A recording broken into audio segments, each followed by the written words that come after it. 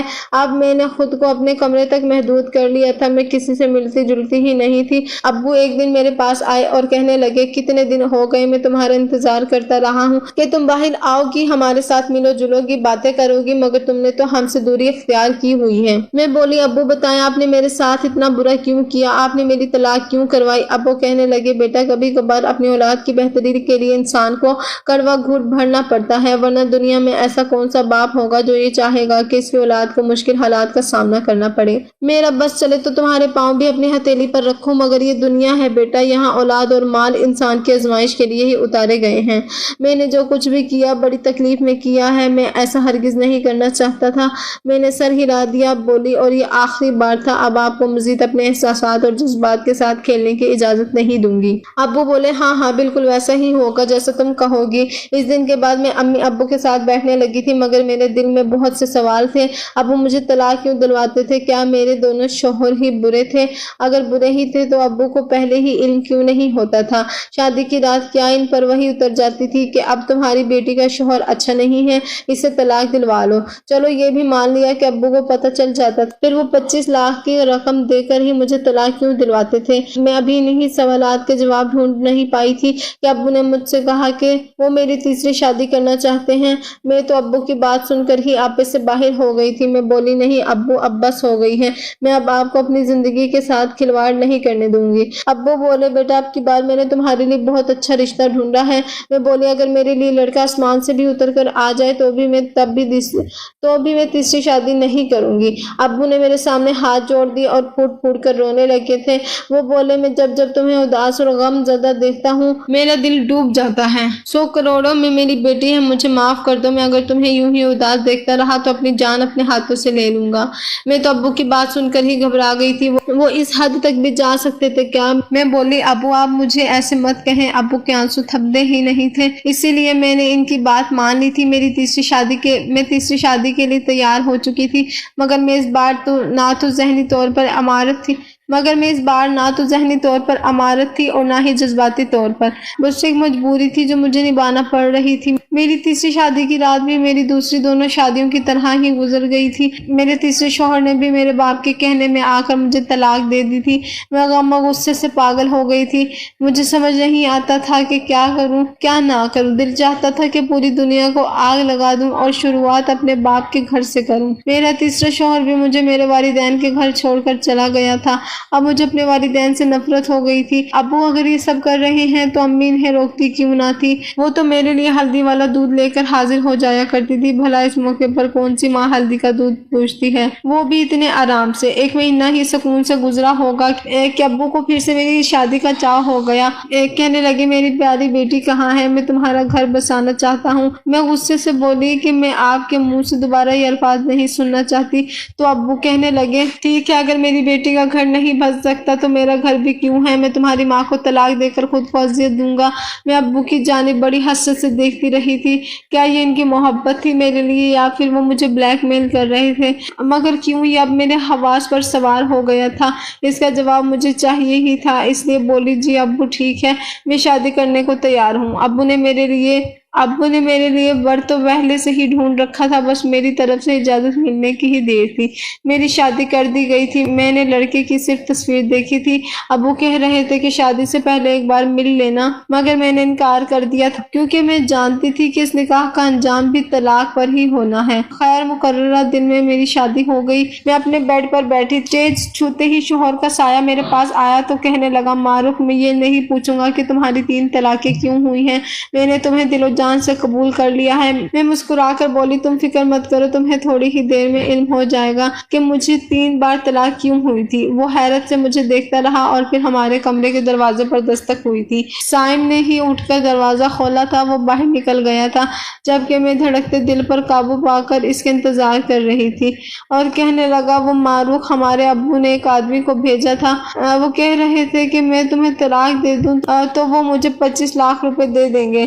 میں اپنی بیوی کو اپنی عزت کو محض پیسوں کی لالچ میں طلاق نہیں دے سکتا، یہ بات میری غیرت کے خلاف ہے۔ میں بڑی حیرت سے اپنے شوہر کو دیکھ رہی تھی کہ مرد ایسے بھی ہوتے ہیں جو اپنے الفاظ پر ڈٹے رہیں، جن کو پیسوں کا لالچ توڑ نہ سکے۔ میں سائیں کو آزمانے کی خاطر بولی سائیں میری پہلے بھی طلاق اسی وجہ سے ہوئی ہے، میرے شوہر مجھے پیسے کی خاطر چھوڑ جایا کرتے، آپ کیوں اتنی اچھی ہاتھ سے کما رہے ہیں؟ میرے شوہر مجھے پیسے کی خاطر چھوڑ جایا کرتے تھے، پیسوں سے میری ڈیل کرتے تھے، آپ کیوں اتنی اچھی ہاتھ سے کما رہے ہیں؟ مسکرا کر بولا زندگی میں پیسہ ہی سب کچھ نہیں ہوتا جیسے ہاتھوں کی میل ہوتا ہے، میری اولین ترجیح میری بیوی ہے نہ کہ پیسہ۔ مجھے لگا تھا کہ میرا دل خوشی سے پھٹ جائے گا۔ خیر میں بولی سائیں میں ایک بات کہوں؟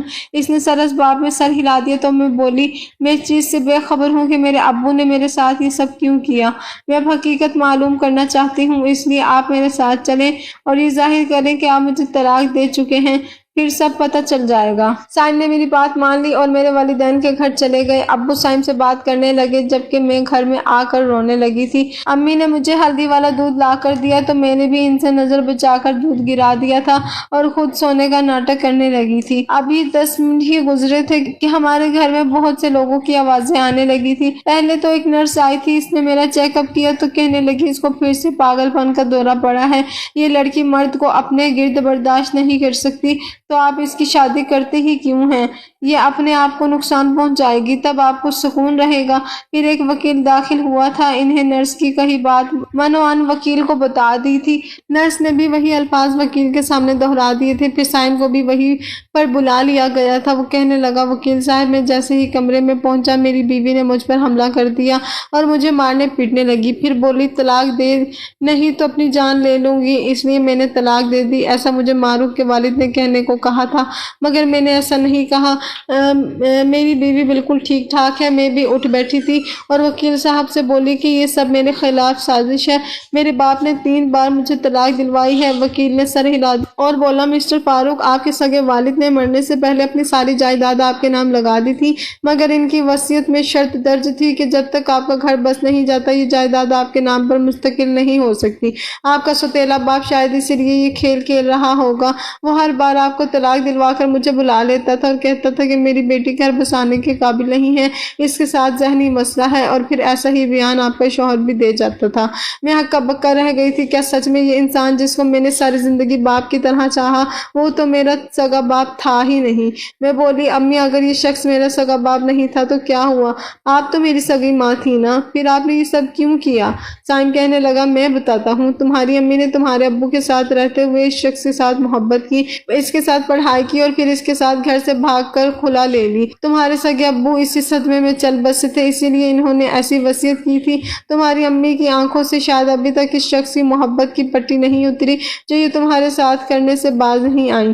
میں پھوٹ پھوٹ کر رونے لگی تھی۔ آج میں بھری دنیا میں تنہا رہ گئی تھی۔ سائم نے ہی مجھے سہارا دیا تھا۔ میں نے اپنے والدین کے خلاف دھوکہ مقدمہ درج کروا دیا تھا۔ ان کیس کے سلسلے میں پولیس ان کو پکڑ کر لے گئی تھی۔ جن لوگوں نے مجھ پر رحم نہیں کیا، بھلا میں ان پر ترس کیسے کھا سکتی تھی؟